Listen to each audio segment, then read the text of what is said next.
And without further ado, SCP-2316.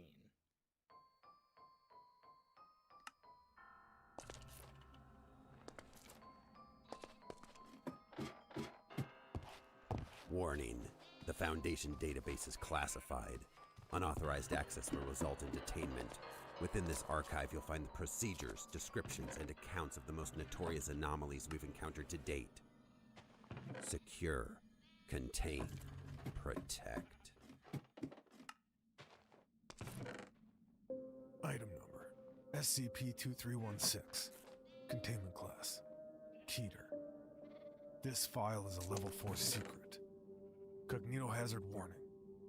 The following file contains images and text that are carriers for anomalous cognitohazardous influences. You do not recognize the bodies in the water. Due to this, it is imperative that all personnel accessing this file be certified as having a cognitive resistance value, CRV, of no less than 14.5. Should you fail an automated CRV verification, please remain calm and do not move.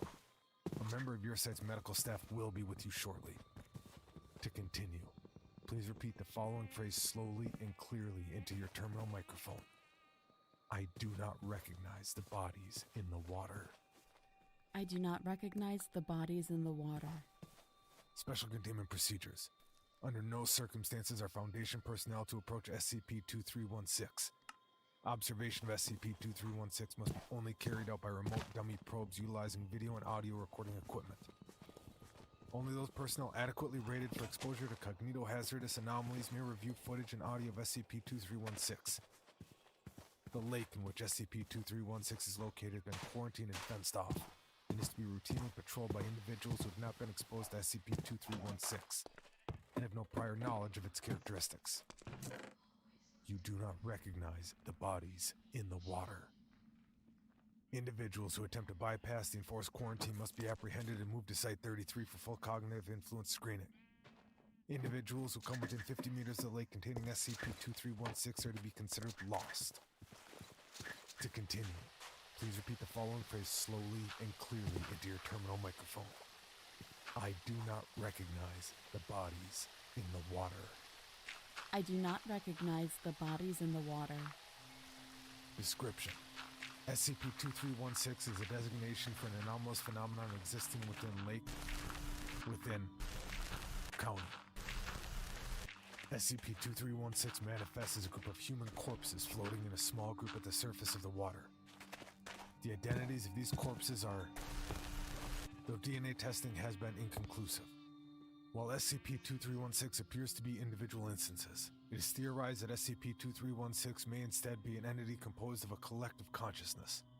Individual instances of SCP-2316 do not act on their own, but do seem to be able to act collectively as a single unit.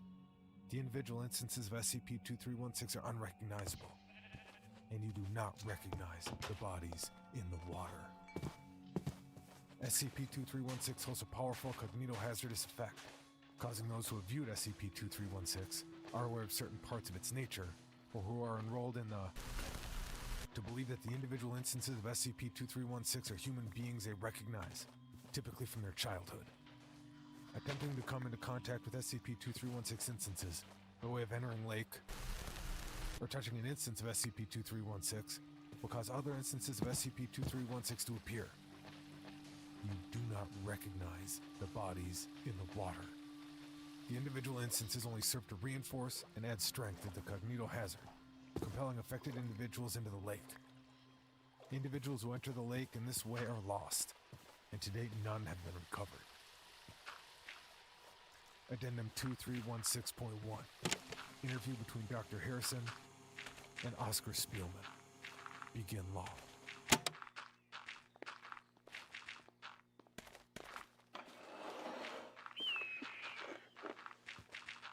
Did you ever feel compelled to enter the water, like something was pulling you in?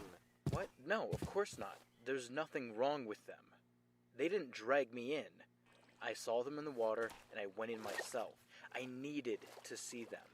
I wanted to hear what they were saying. They're my friends. When you entered the water, what did you see? Faces. My friends. Faces I recognized. Some I didn't, but they became became more familiar as I saw them. I'd known them my whole life, but there was something wrong with them. Wrong with them? Like the faces you see in a dream, when you can't remember right. There's something wrong, and the way they were speaking, Speaking? No, that's impossible. They're simply not... Not moving their mouths, no. But I could hear them asking for my help. They told me who they were. They told me you knew who they were. That you... Enough of that. You're clearly succumbing to the cognito hazard. We need to get you medical attention. Agent, if you would. Get your hands off of me. I know all of their names, Harrison. I heard them speaking to me. Every single one. Well, all it takes is one person to see them and tell people, and they'll know. They'll know what you've been trying to hide. Birchwood High School. Subdue them. Get them out of here. Take them to amnestics and turn that goddamn recorder off. And log. To continue, please repeat the following phrase slowly and clearly into your terminal microphone. I do not recognize the bodies in the water. I do not recognize the bodies in the water. Addendum 2316.2. Invalid entry. You don't have a lot of time. You'll need to get away quickly. Go back to the lake. Go into the water. Look into their eyes. It's your friends. Your classmates. You took the trip to the lake in the fall of '75 together when you were young. Don't you remember? Look into their eyes. I know you can hear them talking to you, just like they talk to me. Don't let them tell you it's just a cognito hazard. This was their fault. They caused this. We were all innocent kids, don't you remember? And you just got away. You and I. The rest of them are at the bottom of the lake, waiting for us to go back to them and be whole together again. They want us to know. They want us to remember. Wake up, goddammit. Remember the fall of '75, the year we were supposed to graduate. Don't let them make you forget. They're calling to you. Can't you hear them? Can't you hear them? Can't you hear them? Can't you hear them? I know you can. Can't you hear them? They're waiting for you. The old water tower on the outskirts of this shitheel town has been derelict for ages. It's amazing they haven't torn the damn thing down yet. I reach up for the next rung, which groans in response to the unexpected weight, before snapping off entirely. I manage to catch myself at the last second, but my GoPro isn't so lucky. It makes a soft plop in the snow below. There goes my perfect fucking selfie. It was a close call, though. I take a second to catch my breath before I steel my nerves and continue my ascent. Can't turn back now. Stick to the plan. You're going to be remembered for this. I clamber onto the platform, and I'm greeted with an oversized grin, the rival school's idiotic mascot. Its face is weathered and peeling. Good thing he's about to get a brand new paint job. Now all I need to do is decide exactly how best to deface the baby angel. Perhaps some good old devilish imagery? Time to get to work. A horn here and there, a curly mustache. Oh, and a pitchfork. Pink? The fuck did I think I was going to do with pink paint? Alright, a little bit more and done. I stand back and admire my creation in all its glory. In just a few hours, people will wake up to their beloved angel turned into the town's devil. Now all I need to do is snap some pics for the guys to prove that, yes, I am that fucking badass. I whip out my cell and get to work, lamenting the fact that I can't post these online. It's as good a time as any for a smoke. I spark one and look out over the woods that surround the town. Last night's snowfall blanketed the landscape, leaving a pristine coat of white that went on for miles. I could see the lake off in the distance. From my vantage point, I could clearly see over the privacy fence that encircles it. As the early morning fog began to dissipate, I could even see the water's surface and... What the fuck was that? I cupped my hands around my eyes, as if make-believe binoculars could somehow improve my vision, and lean out over the railing. There's definitely something bobbing about the surface. It looks like there's someone out there? That can't be right. They closed the lake off ages ago. Something about an undertow? Lies. Fuck.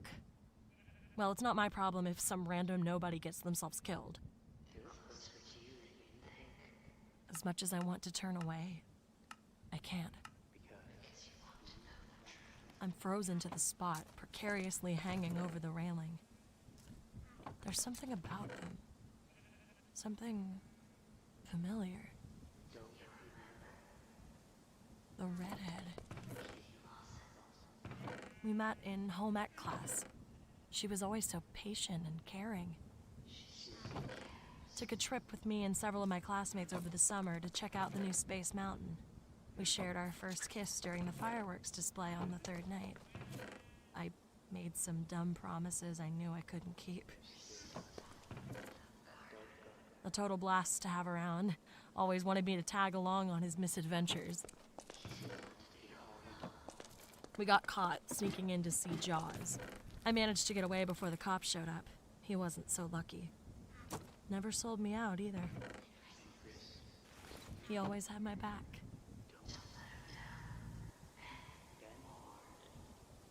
Lived across the street from me for our entire lives. I could never ask for a better friend. We began drifting apart once he started getting pretty deep into his schoolwork. Every once in a while, he'd stop by, just to chill. Last time we talked was when he treated me to Queen's show at the Paramount back in April. I fall backwards, reeling from a mix of vertigo from the height, lightheadedness from the cigarette, and a sudden splitting migraine. I pressed my palms into my eyes, trying to get my head straight. I can't even focus on myself now, though. There's people down there. They need my help. Without even bothering to clean my evidence, I'll be back for it. I drop to the ladder and begin climbing down. It's a quiet ride on my bike up to the path that leads to the lake, and a crunchy one for the last mile or so. The only sound other than me plodding through the snow are the occasional gusts of wind screaming through the trees. Danger. Drowning hazard. Area is off limits. Little signs like this were posted everywhere.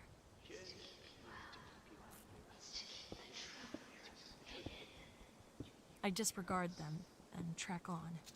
I can't abandon my friends now. It's funny.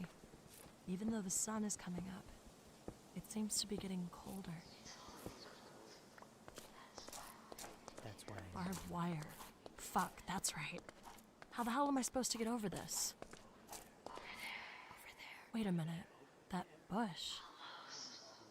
Looks like there's a hole behind it, going right under the fence. On my hands and knees, I crawl through. I can see it now.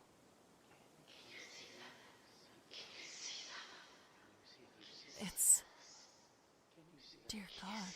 He can see you. It's everyone I know. Every one of you. All my friends, my family, still others I don't recall in full. You shouldn't be here. Why? How can this be? I have to get you out of here. I won't let this go on. The freezing water is around my ankles now. With each step, I can feel the ground below getting further away, up to my thighs, and I'm already shivering. My heart begins to drop. Something is wrong. I'm slowly moving out towards them. I can help. It doesn't have to be this way. We can all make it out of here. Up to my chest. I I can't shake the creeping dread from being in such deep water. When I was a child, an ill-advised cannonball sent me plummeting to the bottom of my uncle's pool. I freaked. I couldn't move. I flailed about in a panic, trying desperately to gain vertical ground to no avail. I thought I was going to die. Someone got down in time to fish me out, but ever since then, I've had a horrible phobia of water. In fact, I've never actually learned how to swim. Always look out for Up to my neck. It's too late now. I can't find the bottom. I can't gain a footing. I'm choking on the water. I'm starting to flail again. In their arms now, I can see their faces. I recognize all of them. I know all of them. We're finally together. They've been waiting for me for so long. How could I have forgotten? Forgotten? Why would they do that to us? How could they? They can't do that. They can't leave us here. You can't leave me here.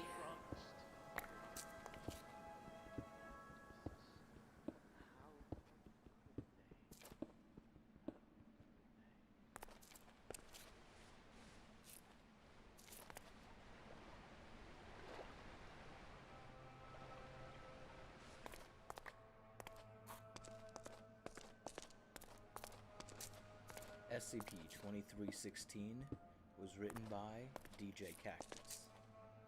Our narrator was John Grills. Researcher was played by Nicole Goodnight.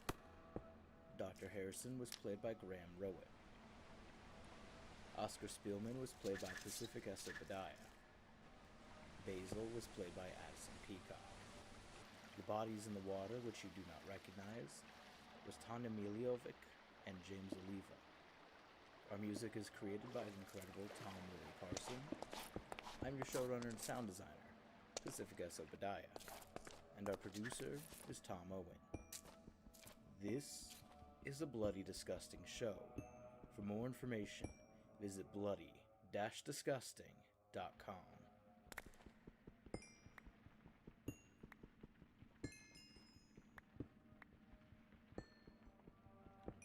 I'm excited to announce a new way for you to support the SCP archives. We've partnered with Acast to allow fans to make a one-time donation of any amount. And when you donate, you can also leave us a message, and we'll read it on air for you. So whether you're giving a friend a happy birthday shout-out, or just want to say hi, you can find a link to donate in our show notes right now.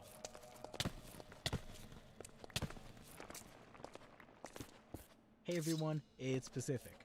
We're back with Season 2 of SCP Archives and a bunch of news. I'm going to try and speed through this as quickly as possible so you can get to the episode, but I've also been super busy, and I'm very excited to share all the stuff I've been working on with you guys. First things first, regarding our Patreon, two very big and important changes. One, we have a new tier. At $30 a month, you can now get a t-shirt. Like the other Patreon fulfilled tiers, after 3 months of donating, Patreon sends you a shirt, and it has the SCP kind of spray paint decal on it. It's a black shirt, super cool. Something kind of simple, but right now, it's available, so check it out. And second, postcards. We hit a lot of production snags with these last season, and it became very unfeasible for me to handwrite 200 postcards each month. So we're doing something different. For Season 2, we'll be sending out big batches of postcards on April 30th, June 30th, August 31st, and November 30th. So, if you're interested in getting the next postcard, make sure you sign up and are a patron between April 1st and April 30th. And then same thing will happen in June, August, and November. I think this will be a little easier for me and my team to fulfill, and it gives us a little extra time to really make some awesome designs. And lastly, right now Patreon is the only place to get SCP Archives merch. I am working on making a little store. We're aiming for maybe a summer release, but I'll let you guys know as it develops. And last and finally, we have a new Patreon goal. Right now we're hovering at about 200 patrons, and if we hit 400, I would really like to produce a full-length cast reading of SCP-1730, also known as What Happened to Site-13. It is 78 pages long. I think it'd be about 2 to 3 hours on air, and it has over 34 rolls. So it's a massive, massive episode, and I would love to do it. So if you're interested in hearing that, once we hit 400 patrons, I will get started on making that. Because it's such an undertaking, I wanted to set it as kind of our next big goal, and that's something that we'll produce in addition to our regular weekly episodes and everything. That about wraps us up, but before I go, I do want to give a big shout out to our patrons who have been supporting us for the last few months while we've been off air, and I want to give a big shout out to Keith Hospidales, Samantha, Katie, Taylor Holloway, Tatsu Fukase, Brian Camaro, Matthew Alvernaz, Loki Bremer, Amber Bratton, Danny Medina, Liddy Off the Titty, Nathan Mack, Johnny Wilson, Clay McCarty, Willow's Illustration, Gatha Ramblist, and Jackson Travis.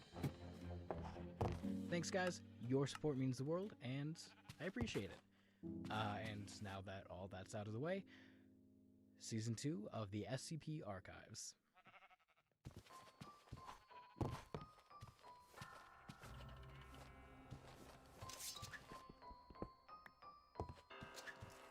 Warning. The Foundation database is classified. Unauthorized access will result in detainment. Within this archive, you'll find the procedures, descriptions, and accounts of the most notorious anomalies we've encountered to date. Secure, contain, protect.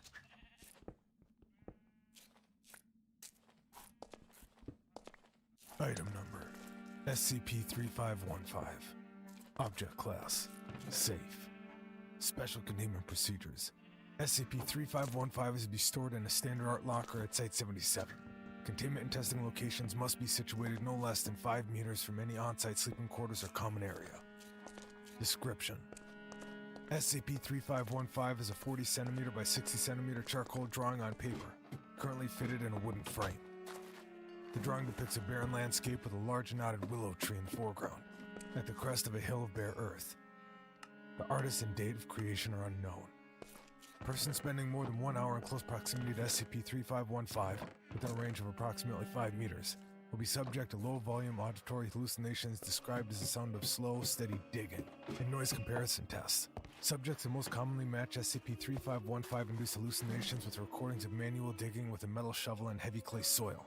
If an infected individual is no longer in proximity of SCP-3515, these auditory hallucinations cease. If an individual enters slow-wave sleep, stage 3 of non-REM sleep, while in proximity to SCP-3515, that individual will spontaneously dematerialize.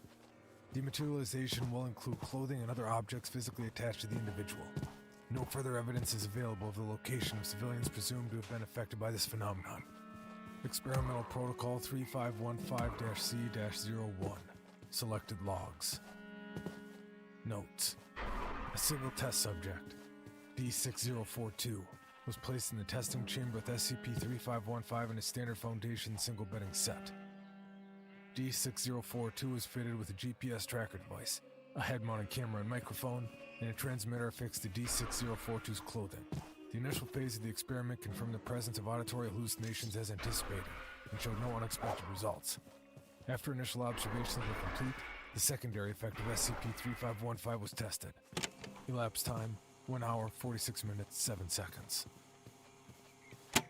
So you want me to lie down and go to sleep? That's correct. Please do not remove or disable your equipment. Okay.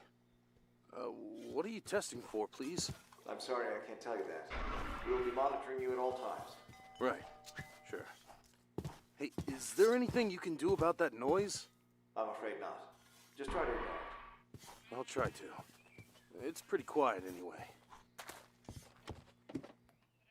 D6042 lies in a lateral position, with camera facing the wall of the testing chamber. No sound is recorded other than D6042's breathing. After approximately 17 minutes, the attached electroencephalograph records D6042 falling asleep. Approximately 20 minutes later, brainwave patterns indicate that D6042 has reached slow-wave sleep. D6042 dematerializes.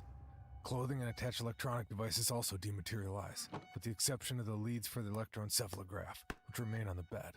Signals from the camera, microphone, and GPS continue to be received by the monitoring team. The GPS signal updates to a location in... This location is confirmed by multilateralization of the broadcast signal of the recording equipment. The view from the head-mounted camera changes to what appears to be another room. The wall is of a different color, and the shape of the pillow also appears different. Breathing can be heard through the microphone, suggesting that D6042 remains asleep. The monitoring team continues to observe while the closest mobile task force is ordered to the location of the GPS signal. The MTF reports a suburban house, showing signs of recent habitation but with current residents absent. Footage from one of the upstairs bedrooms resembles the interior shown on D6042's camera. D6042 is not present in the bedroom. After approximately 3 hours with no activity observed, the monitoring team agrees to attempt to wake D6042 up. D6042. D6042, can you hear me? D6042! What? Yes. Yes, I can hear you. Sorry, I was asleep. The camera turns to show the ceiling of the darkened room.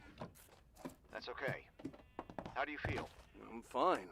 A bit groggy, but I'm fine. Why? Can you describe your surroundings, please?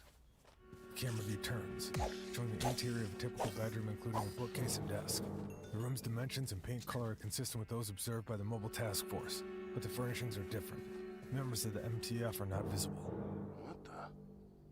What is this? D6042, do you recognize your location? Yeah. This is my bedroom. In my parents' house, I mean. This is my bedroom from when I was a kid. Wow. Those are my books. We have agents in the room with you. They can't see you there. And there's no one here with me. How did I get here? We're hoping you can help us work that out. You are the first person to document this phenomenon. Could you please have a look around and see if there's anything unusual? I guess. D6042 exits the bedroom and walks along the hallway. No other persons are observed. Hello? Anyone here? No response is heard. D6042 reaches the landing and proceeds down a flight of stairs. There are framed photographs on the wall of the staircase. Wow. Even the same pictures. The photographs appear normal and are consistent with known information about D6042's family. Background checks confirm the GPS location as D6042's childhood residence. Any of you guys here? Mom? The MTF reports the return of the current owners of the property, who are unrelated to D6042. They are temporarily detained by the Foundation and later anesthetized. D6042 reaches the base of the stairs and enters the living area. Electric lights are operational, but curtains are drawn. This is so weird. It's just like it was when I was growing up. I fell off that sofa when I was 7. Sprained my wrist. So everything is as you remember? Yeah. Although a lot quieter with no one here. But otherwise... Oh, wait a second. What is it? That painting on the far wall. I don't remember that. D6042 crosses the living area. The picture on the wall resembles SCP-3515. That's the painting from the test. I'm sure we didn't have this at home. You haven't seen that picture before the test. Do you recall having a different painting on this wall when you were a child? No, I don't remember. But I haven't seen this picture before today. I'm sure. Could you please go a little nearer so we can see it close up? D6042 approaches SCP-3515. The details of the picture appear unchanged. Looks the same to me. Thank you. Same for us. Although, I can't say for sure, but maybe the noise is a little bit louder? The digging sound? Yes. Okay, we'll make a note of that. Keep an eye out for any other differences. In the meantime, could you please open the curtains? We'd like to look outside. D6042 pulls open the curtains. The exterior of the window is obscured. Weird. It's like it's covered in mud or like... D6042 runs to the front door of the house, unlocks it, and attempts to pull it open. The door appears to be stuck in place. D6042 pulls on the handle, leaning away from the door. Suddenly the door opens, the camera hitting the ground as D6042 falls. D6042 scrambles away from the door. The camera struggles to focus. Shit! Shit! D6042, talk to us. Are you injured? What's going on? You can't see it? D6042 walks back towards the front door. The space behind the open door is filled with dark soil. Dirt is spilled onto the floor of the house and onto D6042's jumpsuit. What the hell? D6042 reaches through the doorway, pulling at the dirt. Clumps of dirt fall to the ground, and more dirt falls into the gap from above. There's no obvious limit to the volume of soil outside the door. D6042 moves rapidly through the kitchen and other rooms, pulling aside curtains and opening windows where possible. The entire house appears to be surrounded by packed earth. Fuck. What the fuck? Please try to remain calm, D. Fuck that! D6042 runs upstairs and into the house's bedrooms, continuing to curse and ignoring instructions from the monitoring team. All upstairs windows are also blocked with earth. D6042 appears increasingly agitated. D6042 returns downstairs to the living area, picks up a wooden chair, and throws it at the window. The window breaks. Dark earth spills through the crack. D6042 falls to the sitting position, breathing heavily. You bastards! You fucking bastards! You buried me! Shortly afterwards, D6042 removes the camera and headset. The GPS tracking signal moved within the area of the house for several hours. D6042 returns to the living area and reattaches the camera and headset, resuming contact with the monitoring team. Elapsed time, 8 hours, 49 minutes, 6 seconds. Thank you for coming back. Shut up! You have to get me out of here. I've looked everywhere I can, and it's the same. This whole place is covered in dirt. Doors, windows. I even checked the basement. And behind it, there's just more dirt. So you have to get me out, okay? I can assure you that we're trying every approach we possibly can to... No, damn it, you have to get me out. Not try. Do it. Look, okay, I'm sorry. I'm trying to stay calm, but I am not all right here. I need your help. We're going to help you. We will. Please. We will. Now, have you eaten? Yeah, a little. There's stuff in the kitchen. Something to drink? We thought we could hear the taps running. Yeah. Slept? No. It's probably a good idea if you... How long do I have? I'm sorry? Until I run out of air. How long until there's no more oxygen? Well, it's more the carbon dioxide that you need to... How long?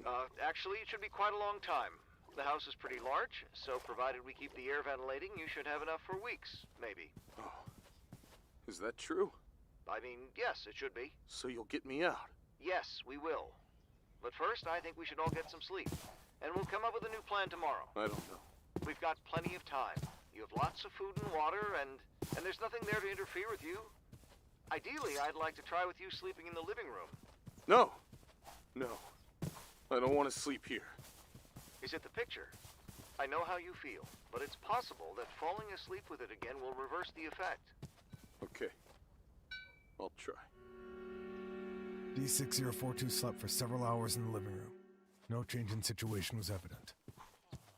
The next day, the experimental team guided D6042 through the house, confirming that all areas outside the building were filled with soil of various types and consistencies.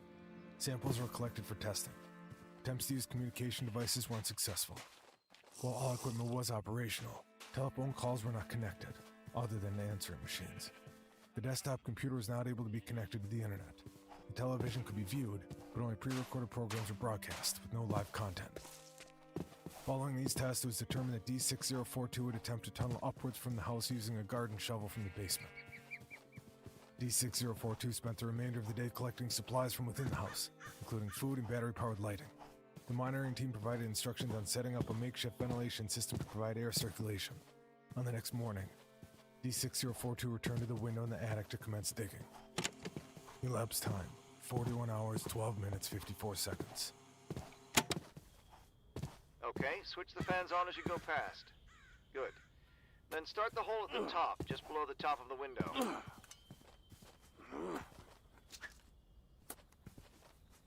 Jeez, this is gonna take forever.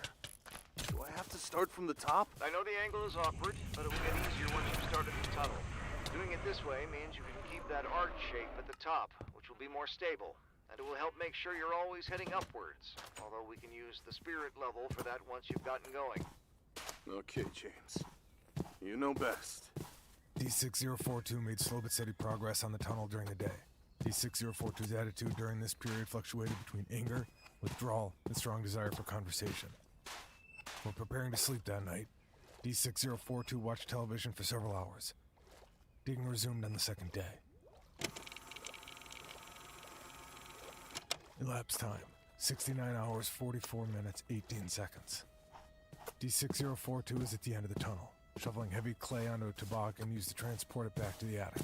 On the next strike, the shovel blade makes a sharp noise. I hit something! James! I'm here. What is it? I hit something. There's something hard here. D6042 leans forward and pulls at the tunnel face with both hands. Lumps of clay fall, revealing a white shape. Can you see this, James? Yes, we see it. Shit. That's a bone. Shit. That's okay. You'd expect bones underground, wouldn't you? No. No. That's not right. It's not right, James. Do you know why? I've been digging and digging, but there's nothing here. No worms, no bugs, nothing that lives underground. No moles, nothing. So if they aren't here, why is there a bone? Let's take a closer look at it, okay? See what we can learn about it. Right. All right. D6042 pulls away dirt from around the bone, moving down its length. A large chunk of clay comes loose at the base, revealing the bone of a human foot. No, fuck. I told you. Fuck. D6042 scrambles back out of the tunnel and into the house. The monitoring team's attempt to discuss the situation are ignored, and the headset is abandoned for some time. After approximately 2 hours, D6042 is observed walking past the headset and into the tunnel, carrying the shovel. 45 minutes later, D6042 returns to the attic and reattaches the headset. I told you. Are you there? Yes, we're here. What did you tell us? I'll show you. This place is... I'll show you. D6042 returns to the tunnel. Halfway along its length, the side of the tunnel shows signs of recent digging, forming a shallow branch at an angle to the main tunnel. 2 bones protrude from the earth at knee height. They appear similar to human radius and ulna. See? Do you see that? D6042 uses the shovel to move the loose dirt on the tunnel floor. A series of smaller bones are observed, presumed to be human carpal, metacarpal, and phalanges. Tell me what the fuck is going on. I can't... I'm sorry, I don't know what this is. We're doing our best. Your best? D6042 swings the shovel hard into the tunnel face at shoulder height, digging erratically. A sharp scraping sound is heard. D6042 swings again. A large clump of earth falls. As it hits the tunnel floor, it breaks open, revealing a second human hand, partially decomposed. There's a sound of dry retching, and D6042 retreats from the tunnel. Labored breathing is heard for several minutes. D6042. Buddy, are you okay? Please. You need to do more. I can't. We're doing it. We can see your GPS signal. When you're in the tunnel at the other end, it's coming from in the garden. We have a team coming. They're going to start digging down towards you. We'll get you out. Please. You have to.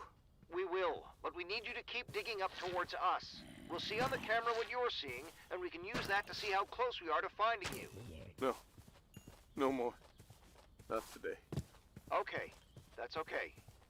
We'll start again tomorrow. D6042 spent the rest of the day eating and sitting near the television. Early on the following morning, as D6042 was climbing to the tunnel entrance, the lights in the house lost power. Elapsed time, 88 hours, 20 minutes, 44 seconds. Jesus! Shit! Can you still hear me? I'm still here. What's going on? What happened? We don't know yet, but we can go down to the living room and... No! I'm not going down there. I'm getting out. Okay, I hear you. See if you can find the lamp at least. D6042 climbs up and enters the tunnel, digging rapidly. D6042 speaks rarely, working in short bursts and resting on the tunnel floor. On several occasions, the tunneling disturbs bones or decomposed human remains. These are either covered in loose dirt by D6042 or ignored entirely. The monitoring team estimates that the total remains uncovered to date comprise a total of 12 individuals. After several hours, the shovel blade strikes something hard at the tunnel base. Piece of... D6042, we really need to see what this is, please. Why? Huh? Why? It might be something we can use to help get you out. Right. D6042 digs deeper into the floor of the tunnel, exposing a decomposing human torso with several exposed ribs. Further along is the head, with some flesh and hair remaining. That's good. Could you go a little closer, please? God, it smells. How will this help? Perhaps we can work out how they were buried. It could tell us how close you are to the surface. Can you pick up the head, please? I don't want to touch it. Come on, it won't hurt you. I really need you to do this. You need me to do this? You need me? Fuck you, James. Fuck you. I need you to get me out! D6042 hits the corpse repeatedly with the flat of the shovel, smashing the bones. Is that okay? Is that helpful? Fuck you! D6042 resumes digging erratically, no longer stopping to transport loose dirt from the tunnel. The incline of D6042's tunneling is increased. When an arm is exposed and hangs from the tunnel ceiling, D6042 hacks at it with the shovel until it falls, and leaves it behind to be covered in earth as digging continues. After several hours, the shovel again strikes something hard near the tunnel roof. D6042 digs further, exposing what appears to be a long tree root. D6042 ceases digging and remains looking up at the root. Hey, that's a good sign. It should mean that you're getting near the surface. If you get a bit closer, we can try to work out how near. No. It's not. I don't like it. It's not right. What's wrong? It looks normal. No. Dr. Hallard makes contact with the digging team. The team has reached a depth of 20 meters. The excavation appears normal, with no signs of human remains. There are no large trees in the vicinity of D6042's childhood house. D6042 continues digging at the face of the tunnel for several more hours without food or water. Several further tree roots are exposed in the tunnel ceiling, as well as a disembodied leg, wrapped in scraps of material. D6042 continues, avoiding contact with the tree roots. After 14 hours of activity, monitoring staff attempt to intervene. Hey, I know you're ignoring us, but you need to stop. You need rest and food. You need to sleep. I need to get out. Yes, but you can't dig if you're exhausted. You'll do better if you rest. I don't want to. Just a break then. We can talk. Okay. Doesn't it feel better to take a break? I am pretty tired. Fair enough. You've made good progress today, despite it all. Yeah. Tell me, what would you like as your first meal when you get back? I don't know. Well, what sort of food do you like? Pizza? Burger? Burger. With cheese. Nice. Could I get McDonald's, do you think? A quarter pounder? I'm sure we can arrange that. Just tell us what you'd like. I'm getting hungry. D6042 returns to the tunnel entrance to collect food and water and eats. Tomorrow you'll be ready to go again. Shall we head back down tonight? Back to your bed? No. It's probably better if you can, from an air circulation perspective. No. I'm not going back down there. All right. Well, stay out here near the entrance at least. D6042 switches off the battery-powered lamp. The tunnel and the attic are dark and silent. How long has it been, James? 4 days. Oh. I'm sorry about yelling. It's okay. Don't think about that. Think about what you'll do when you're back. James, I've been thinking about the tree. Which tree? The one in the picture. I've been thinking about it a lot. I didn't tell you. I'm sorry. That's okay. All the time, while I'm digging, I think about the picture, and the noise, and the tree. I think the tree hates me.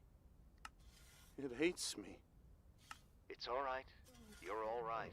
Don't worry. We're here. I'm sorry. Maybe it's our team you can hear, digging from above. That could be a good sign. Maybe.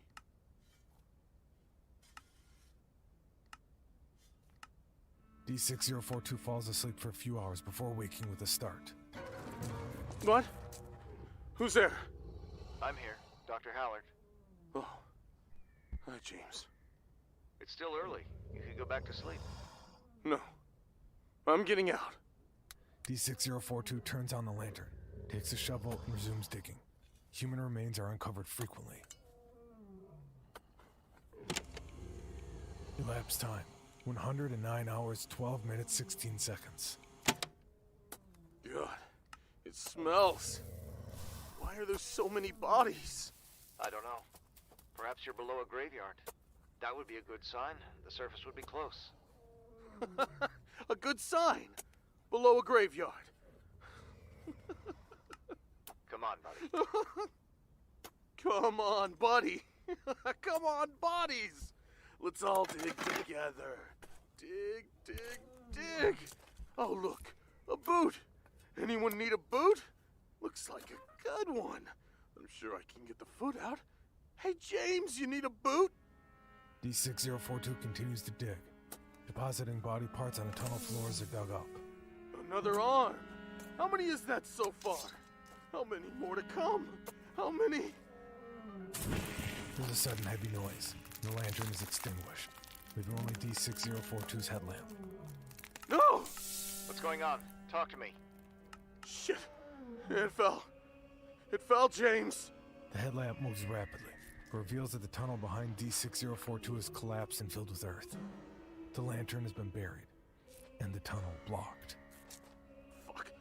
Fuck, fuck, fuck, fuck, fuck, fuck! Stay calm. You can do this. You just have to dig your way back through the collapsed section so you can get through. No! I can't go back. You have to, buddy. You need to dig back to the house. There's not enough air where you are. Help me! I'm trying, but you have to do this, okay? D6042 begins to shovel loose earth from the top of the collapsed section. More earth falls from above, together with the human leg in the early stages of decomposition. The leg is clothed in gray rags. Oh, God. D6042 continues digging at the collapsed section, forming a low hole. This hole appears stable, but dirt continues to fall from the ceiling of the remaining tunnel. Hurry! There's another loud noise from behind D6042. The camera turns. More of the tunnel roof has collapsed, reducing the remaining tunnel to a few meters in length. Come on, keep digging. The camera turns abruptly upward. D6042 gasps. Where the tunnel roof has fallen in, a series of thin tree roots have been exposed. Above, there is no dirt. The tree roots extend upward into empty blackness, as far as the headlamp's light can reach. Wait, we need to... D6042 scrambles into the low hole dug in the first collapsed section and crawls forward, pulling dirt away manually. Attempts by monitoring team to communicate are ignored. D6042 continues digging forward slowly, surrounded by earth. D6042's camera view shows dirt on all sides, and the microphone records rapid breathing. Try to stay calm. Slower breaths, okay? D6042 continues digging forwards, ignoring communications from the monitoring team. The hole remains narrow and low. D6042's hands appear to be bleeding in several places. After approximately 30 minutes, D6042 jerks to a stop. My foot! Something's got my foot! D6042 attempts to look back, but the hole is too cramped to turn. Help! It's got me! Are you sure? It could just be the dirt, or more tree roots. D6042 squirms, twisting to face upwards. I can't see! It's got my foot! The camera moves wildly, but nothing can be seen on D6042's foot. D6042 appears to be hyperventilating. I have to get out! D6042 begins clawing at the roof of the hole, attempting to dig directly upwards. Dirt falls directly onto the camera. Hey, you can't... Please listen to me. You have to go forward. The air... It won't... D6042 makes no response, continuing to dig upwards. The digging exposes gray fabric in the soil above. As more earth falls, it reveals a human torso covered in a gray jumpsuit. No! What is it? It's me! It's my clothes! That was my boot before. They're all me. That doesn't make any sense. Ah! D6042 scratches at the clothing on the roof of the tunnel. As the torso is exposed, a partially obscured number is visible on the chest of the jumpsuit. D6042 continues to claw frantically at the sides and roof of the hole, exposing the head of the corpse. The corpse's face appears to resemble that of D6042. D6042 attempts to roll over, away from the dead face. As D6042 moves, there's a loud noise and the corpse falls from above. Together with a large volume of earth, D6042 is knocked down. When the camera refocuses, the head of the corpse is directly in front of the lens, with packed soil visible above it. The corpse appears to have fallen on top of D6042, collapsing the tunnel and burying D6042. Can you hear me? The camera does not move. Can you move? It's okay, buddy. I'm sorry. It's okay. After approximately 30 minutes, D6042 makes noises consistent with suffering convulsions due to hypercapnia. After a further 8 minutes, no further sounds are audible from D6042. The digging team continues excavation for a further 2 hours, reaching a depth of approximately 50 meters. No unusual results are observed. The team ceases work. D6042's camera and light continue operating for another 123 hours before running out of battery. Analysis of the final 5 hours of film have identified sounds consistent with muffled digging, slowly growing louder.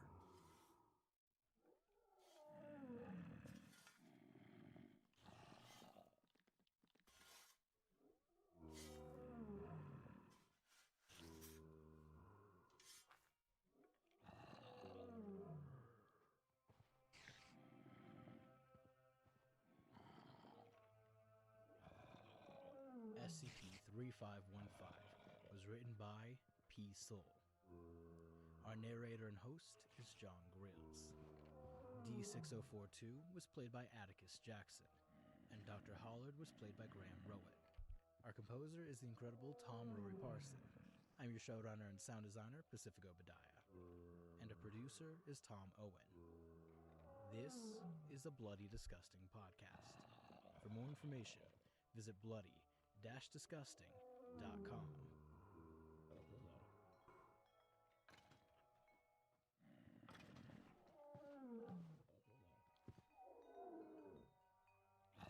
I'm excited to announce a new way for you to support the SCP archives.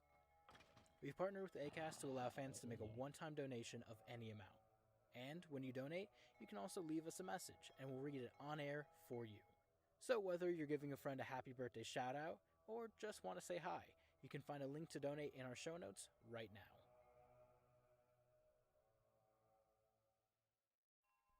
Hey everyone, it's Pacific. If you don't know, SCP Archives Season 2 starts on March 3rd. If you want to stay up to date on SCP Archives, you can find us on Facebook, Twitter, Instagram, Tumblr, and on Patreon. To get links to all of those places, you can go to scparchives.com. There we also have some info on the cast, some stuff about the show, and links to listen on Apple, Spotify, the places you're probably listening to the show right now. And on that note, this week I'm excited to present 2 more tales. Like last week, we're doing kind of a mixed bag episode again.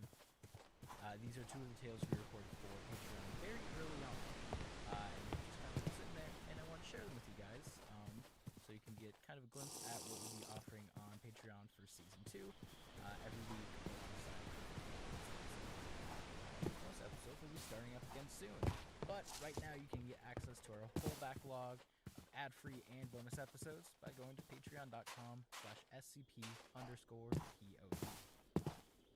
And lastly, this week's episode is sponsored by RLJE Films. Stephen Lang, William Sadler, Martin Cove, and Fred Williamson are in for the fight of their lives in Fangoria's VFW from director Joe Bigos. VFW is now playing in theaters and on-demand and digital HD. See it on the big screen or own it on Apple TV today. If you're interested in checking out this movie, there is a link in the description below, or you can visit bloody-disgusting.com. We actually recently did a pretty cool set visit, so we have a lot of behind-the-scenes photos of the VFW set. This movie looks really, really cool, and I am very excited to watch it. And I hope you guys check it out too. If you're interested in learning more about the movie, follow #VFWmovie. And now, without further ado, this week's episode.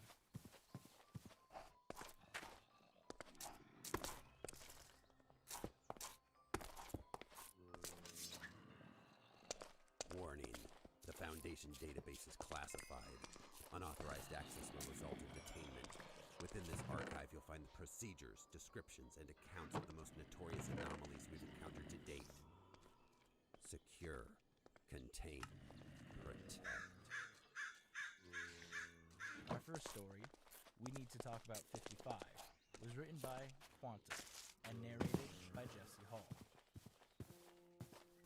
Can I smoke? This time the receptionist narrows her eyes at Marion. No, she says. No, you can't smoke anywhere on Site 200. Just because it's an administration building doesn't mean we don't have lungs. Or labor law. Marion notices the exasperation on the young woman's face. I've asked you that before, haven't I? Twice in the last quarter hour, the receptionist says. You must really need a smoke. She's genuinely puzzled at the repeated question. She's doing a bad job of concealing her puzzlement. You think this is like Memento, don't you? Marion offers, charitably. You think I have no long-term memory, and if I stay in one place too long, I forget why I'm there. The receptionist is only old enough to remember that. I guess? Marion smiles sympathetically and shakes her head. It's nothing so simple. Minutes pass. She toys obsessively with her lighter. She's turning 50 this year, slowly graying, well on her way out of petite towards little old lady. In her bag, her phone beeps because it's time for a pill. But she tells it to remind her later. There's a slight tremble in her fingers. That's not age-based infirmity. That's just ordinary nerves. She's nervous because she's here to meet an 05. And 05s are scary. 05s never want to see you for a small thing. It's the end of the world or nothing. Finally, 40 minutes late, the door to the inner office opens. 4 or 5 high-ranked foundationers spill out, carrying laptops and food. It's a few of the state officers. Mary recognizes the site magazine breaker. None of the rest. Once they're gone, 05-8's assistant puts his head around the door. Teenager stuff into the Sarah cut barely regulation. One hand loads of cap. His boss is dead.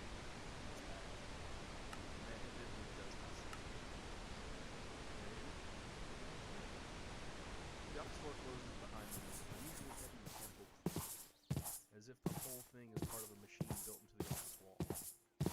While Marion takes the indicated chair and sets her bag down, the assistant turns and does some confusing additional things to the door, causing it to make several further strange noises. 05s have non-trivial privacy and security requirements.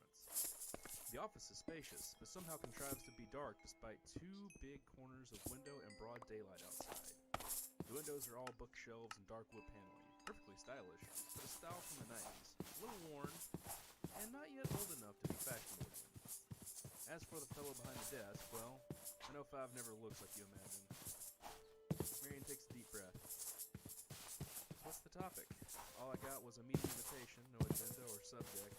I mean, an 05 says jump, you jump, but looking at her right, she notices that the assistant, without saying anything or making any undue noise, set a tablet down on the table, produced a gun, and aimed it at her head. Marion stops talking. She sits still in her chair for a little while, hoping to change her pace, letting her heart rate raise to a hummingbird, and then start to flatten again. Okay, she hazards. She licks her lips and grips the armrests, otherwise staying perfectly still, waiting for another prompt. The assistant's face is totally neutral now, like this is just how meetings go. Maybe it is, for people up here. Who are you?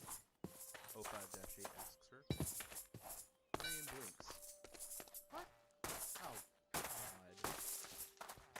Let me rephrase, 05-8 says. Marion Wheeler, 49, with loving husband and 2 boys in tow. Camping, hiking, and ornithology. Boring mother with perfect, airtight background and financials as far back as we can examine.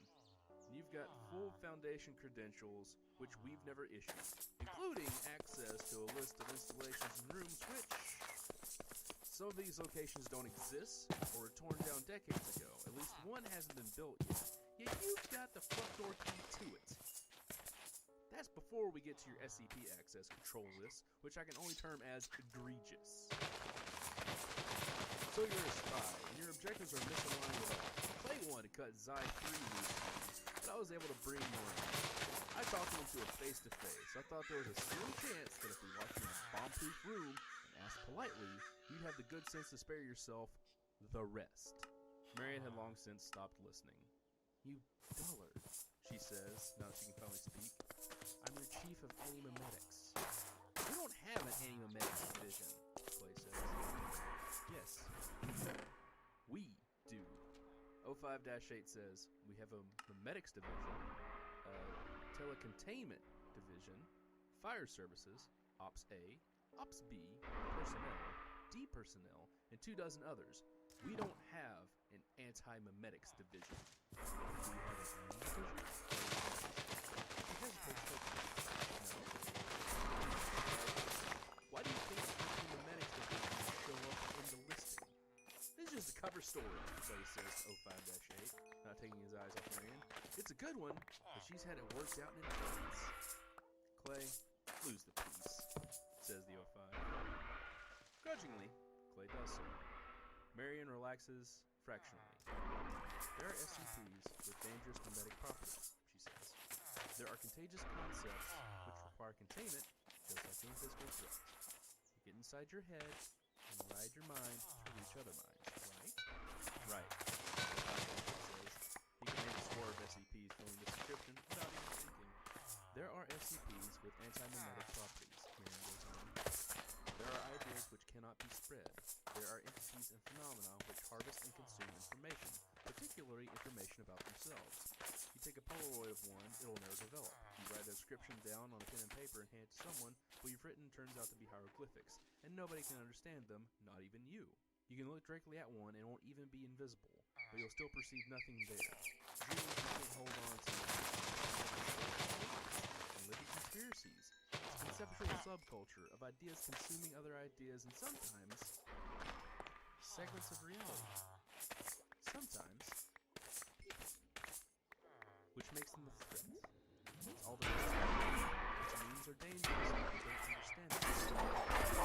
Of the problem. It's my division. We can do all the sideways thinking that's needed to combat something which can literally eat your combat training. 05-8 stares back at her for a long moment. Clay fidgets, disliking and distrusting the story. But the 05 seems to Name one, he says. Name an anti-memetic SCP. SCP-055, Marion says promptly. There's no SCP-055, Clay retorts. Again, yes there is, Marion says. There isn't, Clay asserts. SCP numbers aren't assigned sequentially. There are gaps. The number hasn't been assigned. It's not superstition. We have enough to be concerned with without arbitrary numerological mysticism. We have SCP-666 and SCP-013, but there's no SCP-001, and there's no SCP-055.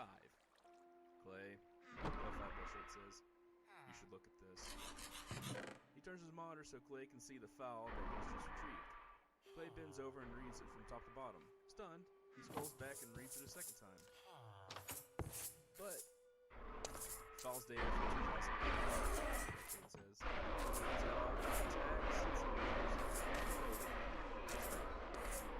You've seen this before? As far as I can remember anyway. On the other hand, if the content is accurate, both of us have probably seen it dozens of times.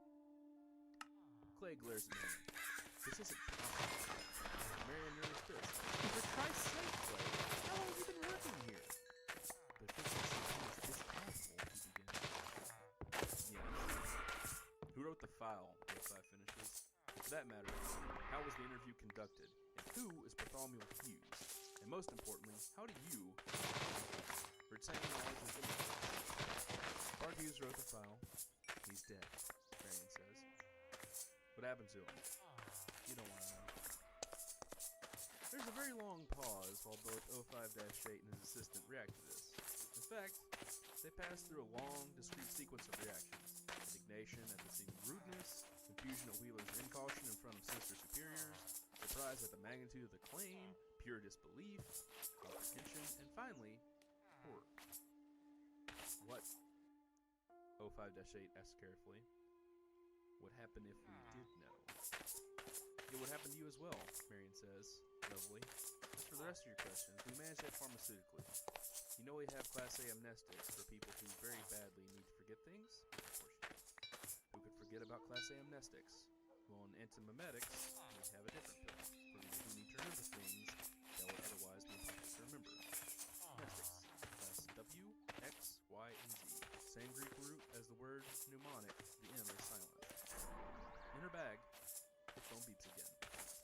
With a nod of approval from the 05, Marion reaches into her bag and turns her phone off, acknowledging the prompt this time instead of postponing. She pulls a blister pack from another pocket and pops a pill. It's hexagonal and green. She holds it up and is satisfied to see a flicker of recognition on 05-8's face. He's beginning to pull it back together. Marion says, "These are Class W Nestics, the weakest, suitable for continuing use. 2 pills per day. Go down to the site pharmacy and ask. The pharmacist will claim they don't stock any such thing. They're missing it. Tell them to double check." 05-8 sighs. Now I think I get it. I see why we're having this conversation at all. Yes, Marion says, popping a second pill out and handing it over to him. It's because you missed a dose. You're supposed to be on these, the same as me and everybody on my staff. The only way my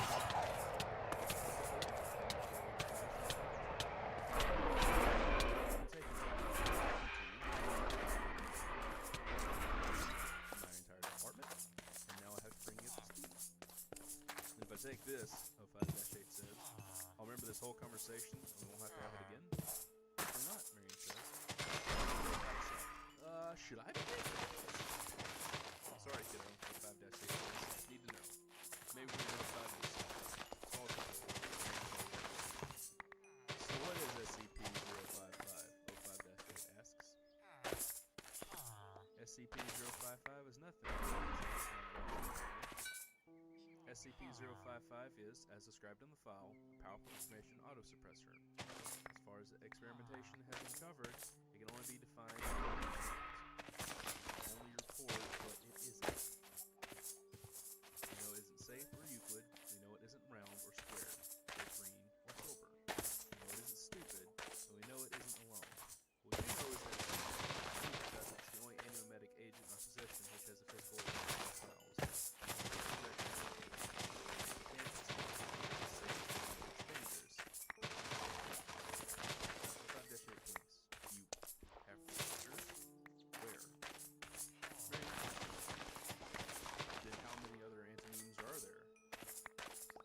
Dangerous do they get? 10 that I know of, Marion says. Statistically, probably at least 5 more that I don't know of. This does not count the anti-memetic entities freely roaming the world. There are at least 2 in this room with us right now. Don't look. I said don't look. It's pointless. 05-8 does an impressive job of controlling himself, keeping his attention focused on Marion. Clay doesn't fare so well, and quickly sweeps the whole room, even checking behind his back, making an ass of himself, essentially. He finds nothing. He looks baffled. There's an invisible monster which follows me around and likes to eat my memories, Marion explains, patiently. SCP-4987. Don't look it up, it's not good. I've learned to manage with it. It's like a demanding pet. I produce hasty memories on purpose, so it doesn't need something important like my password or how to make it. What's the other one? Clay asks. A nod from 05-8, Marion goes to her bag again. This time she pulls out a gun and shoots Clay twice in the heart. More gas than a gun, Clay collapses sharply against the bookcase behind him, pulling his head around to face Marion, who answers. No. Marion stands, aims more carefully, and shoots him a 3rd time. This time he hit. 05-8 does an impressive job of not reacting. That's Clay's gun. He dead.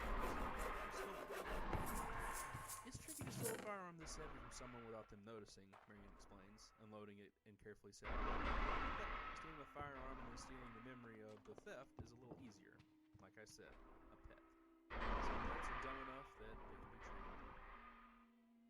Yes, 05-8 says, evenly. That much I'd guessed. But why? You can't skip a dose of Class W Nesting. You can't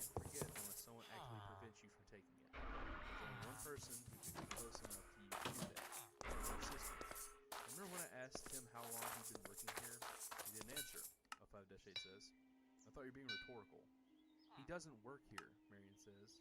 He's an antimeme. Since when do you have an assistant? You don't have an assistant, Brent. Look at this office. It's got one desk. You've got a receptionist outside. She's the one who screens your calls and schedules your meetings. Where does Clay even sit? Where does he fit? Don't blame yourself. You're human, and these things are addiction incarnate. You need to think like a space alien to get around them. Any other way? Marion says. I can put his corpse in our research queue so we can see when we open it up. There's duality here, though. They're like parallel universes sharing the same space. It's conceptual versus concrete, figurative versus physical. Very unusual for humans. He has a human body, which instantly makes him weird, even by our standards. The search for stalemate continues. Any side effects to these pills? 5-8 acids. Nausea and dramatically increased risk of pancreatic cancer, Marion says. And very bad dreams.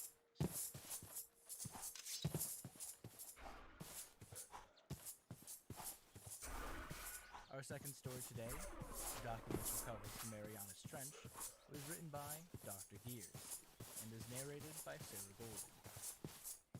I need to write this down because I forget things sometimes, and I think what I heard today was important, not to me. The time for me, or almost anyone else alive on Earth today, to make a difference has passed, but someone, somewhere, might be able to make something of this, or at least find it helpful, or something. Once I'm done, I'm going to seal it up in a pipe, break it in wax, and stuff it into a ravine. Maybe someday someone will read this and try to put things together. I'd love to start at the beginning, but I'm honestly not sure when the world started to end. Maybe years and years before the final bit, or it could have been all at once. Everything was so grim, with woman, cool seas, too little gas, and so many people. Things could have been unraveled for ages before things bubbled up to the public eye. What I and others remember most was when Disney magic sank. It was then, I think, that most people started to think that things might be worse than they seem. The Disney Magic was a big cruise ship, one of those liner jets that tours around islands and stuff.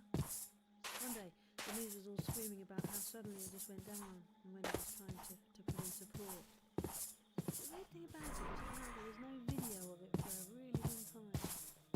Some still pictures of it floating fine, but none of it actually going down. Then, somehow, a tape showed up and the news started playing it. I have to imagine they didn't review it first.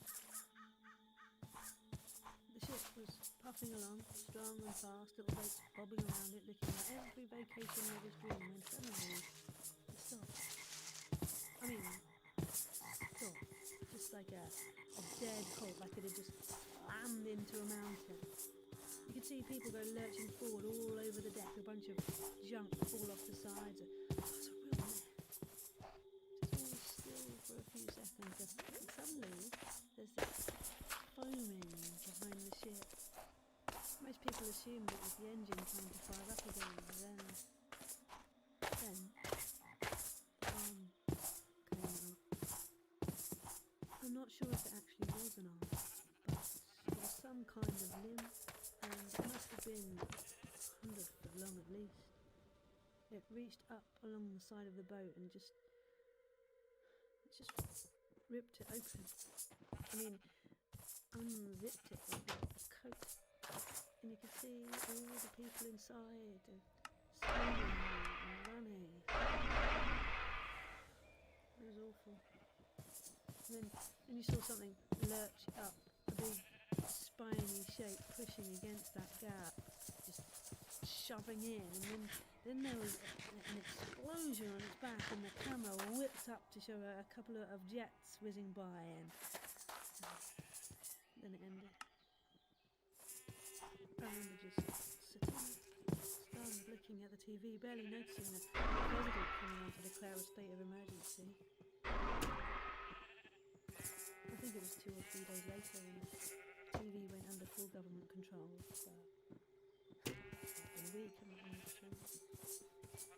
internet got clamped later, but soon all you could hear, read, or see was "Remain calm. Everything is under control." Yeah, the oddest thing was that life really didn't change much for a while. Bills, back to work, it's just looking at scarred faces and a lot more weird talk.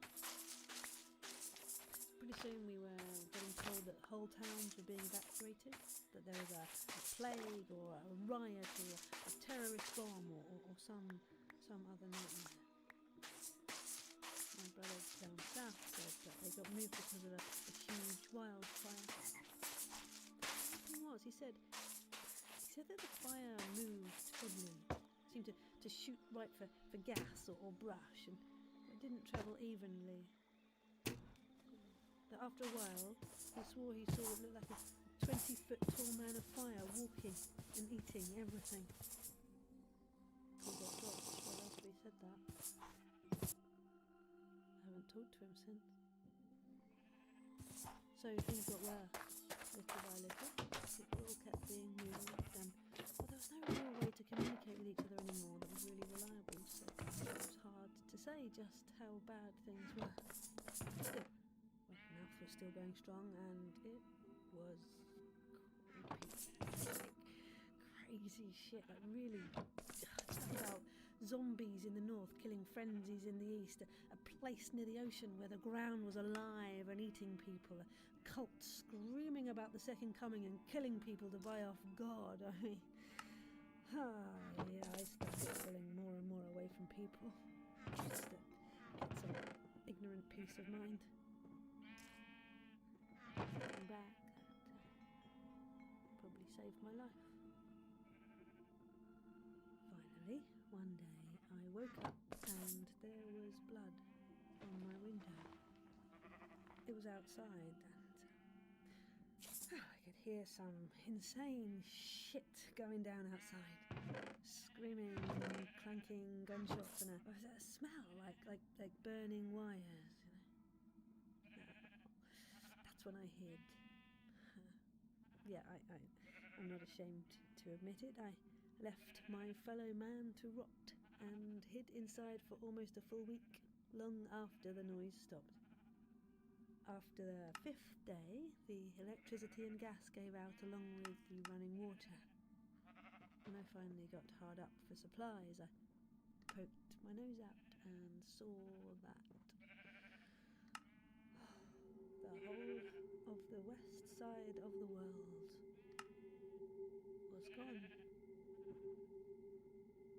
Now, I don't know for sure if it actually is gone, but there's a cliff that starts 30 feet to the west of my house, and I cannot see the bottom of it. I also can't see the other side of this ravine, so for all intents and purposes, that part of the world is gone for me. The suburb I was in looked like a war zone. Blood and broken stuff everywhere, houses carved up. No bodies though, which I still think was weird. I scrounged up some food and stuff from some of the houses and then I moved back home. I've been doing that for a while now. I'm not sure how long really. Might have been years and years or just a few months, it's hard to say.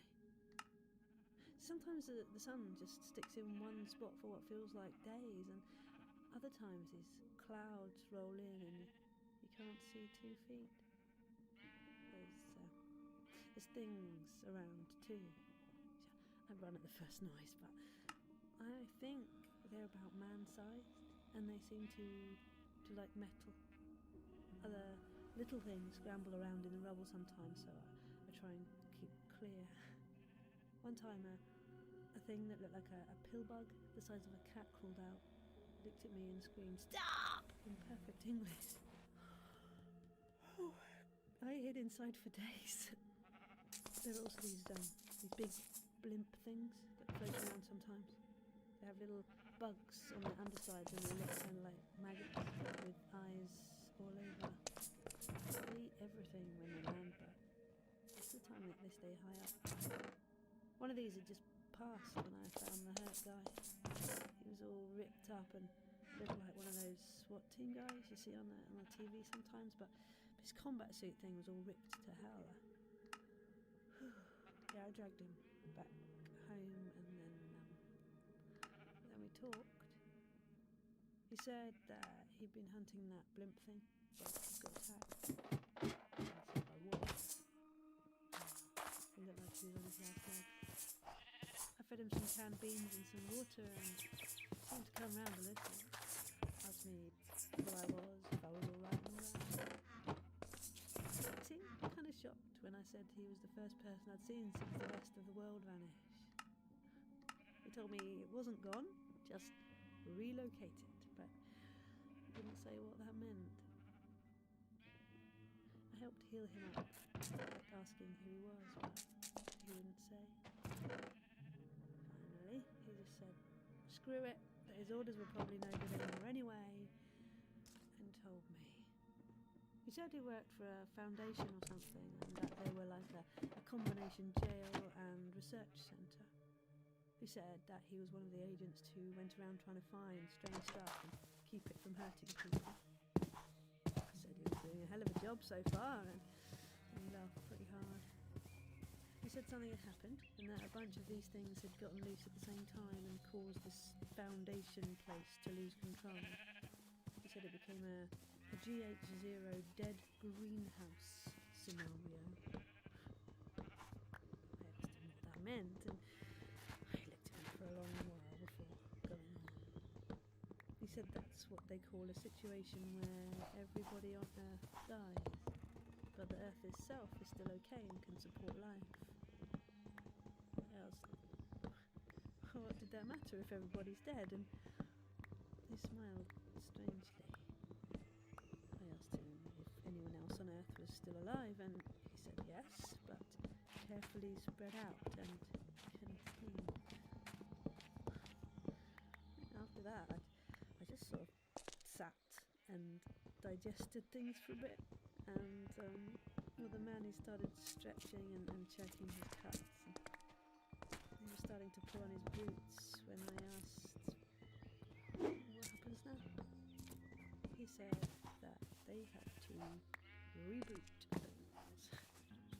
Said they have the technology to recreate almost anything, and that making people is actually pretty easy. He said that they would clean out and contain things, rebuild the broken cities and repopulate them.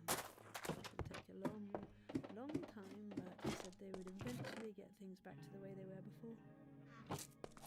He even said they could recreate memories and stuff. I just sat, stunned, and I watched him as he just kept going along, getting dressed like this was all no big deal. I told him he was nuts. There was no way people could just forget that this could all be just swept away. He stopped. He looked at me, smiled, and then said, why not? It's been done before. I don't know if that man was crazy or not, but I think he was sane. As he was leaving, he said something about putting my house underwater. Please, don't let them brush me away. Don't let them hide us. Just try and find more. I know there's got to be more people who tried to leave something behind. Don't let the world die in vain.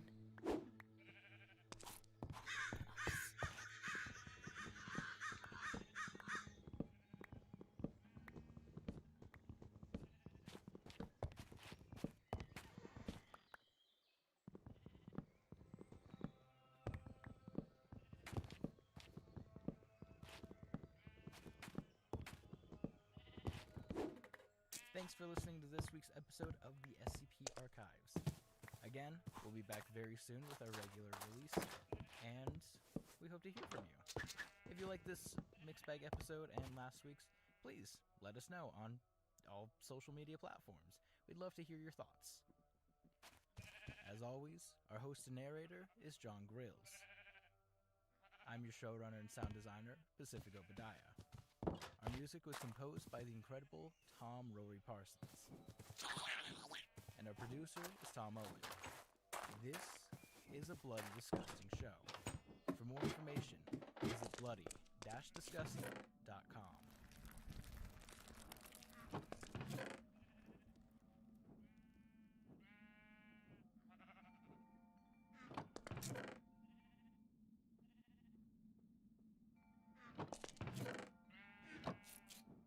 I'm excited to announce a new way for you to support the SCP archives. We've partnered with Acast to allow fans to make a one-time donation of any amount. And when you donate, you can also leave us a message, and we'll read it on air for you. So whether you're giving a friend a happy birthday shout-out, or just want to say hi, you can find a link to donate in our show notes right now.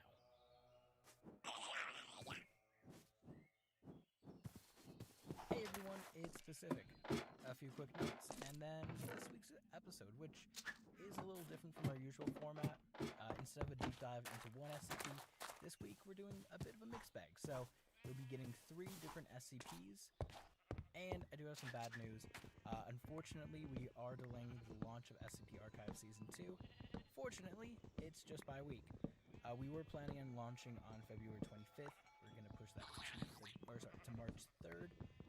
We just wanted a little more time to polish some of the episodes and get things in order. But instead, on February 25th, you can expect a trailer for Season 2. It's going to have some clips from the first few episodes and a nice little teaser.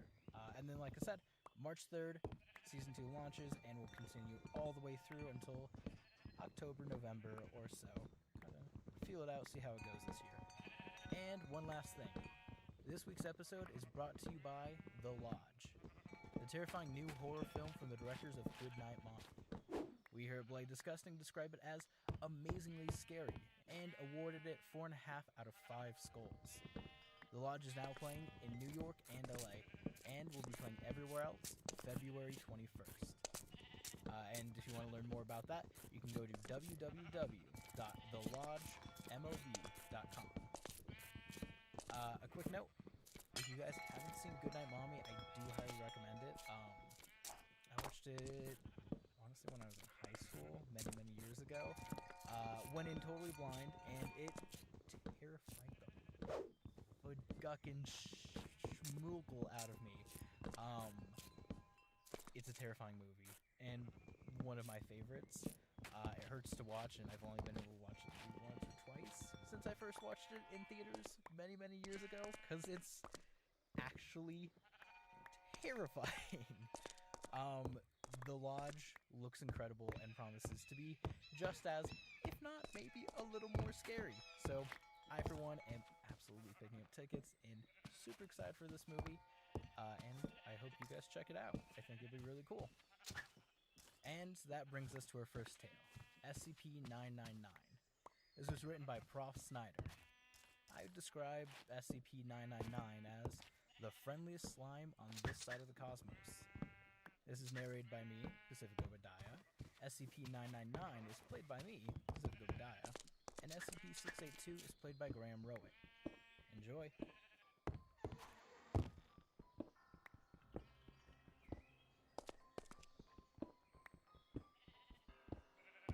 Warning. The Foundation database is classified. Unauthorized access will result in detainment. Within this archive, you'll find procedures, descriptions, and accounts of the most notorious anomalies we've encountered to date. Secure, contain, protect. Item number, SCP-999. Object class, safe. Special containment procedures.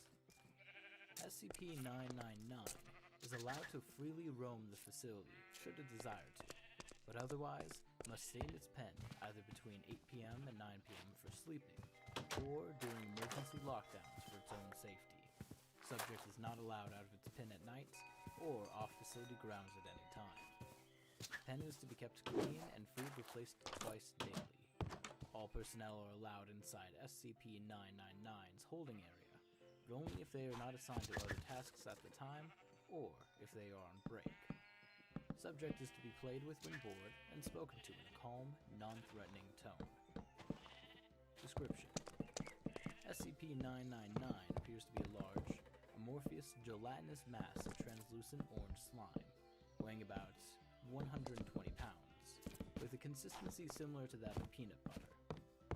Subject's size and shape is easily malleable and can change shape at will, though, when at rest, SCP-999 becomes a rounded, oblate dome, roughly 2 meters wide and 1 meter in height. The surface of SCP-999 consists of a thin, transparent membrane, similar to that of an animal cell, roughly 0.5 centimeters thick, and is highly elastic, allowing SCP-999 to flatten portions of its body up to 2 centimeters thin. This surface is also hydrophobic, although SCP-999 can willfully absorb liquids. See Addendum SCP-999-A. The rest of SCP-999's body is filled with a viscous orange substance of unknown chemical makeup, though it is capable of digesting organic materials with ease. Subject's temperament is best described as playful and dog-like. When approached, SCP-999 will often react with overwhelming elation, slithering over to the nearest person and leaping upon them, hugging them, with a pair of pseudopods while nuzzling the person's face with a third pseudopod, all while emitting high-pitched gurgling and cooing noises. The surface of SCP-999 emits a pleasing odor that differs with whomever it is interacting with. Recorded scents include chocolate, fresh laundry, bacon, roses, and Play-Doh. Simply touching SCP-999's surface causes an immediate mild euphoria, which intensifies the longer one is exposed to SCP-999, and lasts long after separation from the creature. Subject's favorite activity is tickle wrestling, often by completely enveloping a person from the neck down and tickling them until they ask to stop, though it does not always immediately comply with this request. Though injuries may occur, SCP-999 has never been found to purposely attempt to harm others, and will immediately back away and contract its body into a quivering mound with gurgling in a manner similar to a whimpering dog, seemingly apologizing for hurting someone on accident. While the creature will interact with anyone, it seems to have a special interest in those who are unhappy or hurt in any way. Persons suffering from crippling depression or PTSD, for example, have reported having a far more positive outlook on life after multiple interactions with SCP-999. The possibility of manufacturing antidepressants from SCP-999 slime is currently being discussed. In addition to its playful behavior, SCP-999 seems to love all animals, especially humans, refusing to eat any meat and even risking its own life to save others. On one occasion, leaping in front of a person to take a bullet fired at them. The subject's intellect is still up for debate. Though its behavior is infantile, it seems to understand human speech and most modern technology, including guns. SCP-999's diet consists entirely of candy and sweets, with M&Ms and Necco wafers being its favorite. Its eating methods are similar to that of an amoeba. Addendum SCP-999-A. Reminder to all staff. SCP-999 is not to consume caffeinated soft drinks of any kind.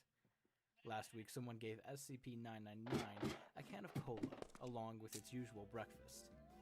Not only was it literally bouncing off the walls for half an hour, the carbonation made SCP-999 visibly queasy afterwards, and it refused to move or eat for the rest of the day. SCP-999 has thankfully recovered since, but the staff member in question has been reprimanded. Dr. Addendum SCP-999-B. The following is a report from an experiment in which SCP-682, commonly referred to as the hard-to-kill reptile, is exposed to SCP-999 in the hopes that it will curb the creature's homicidal rage. SCP-999 is released into SCP-682's containment area. 999 immediately slithers towards 682.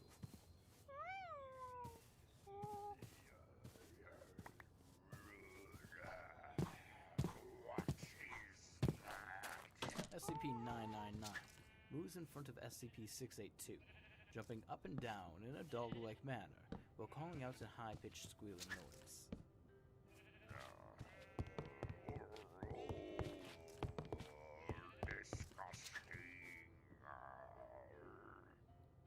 SCP-682 immediately steps on SCP-999, completely flattening SCP-999. Observers were about to abort the experiment when SCP-682 started talking again.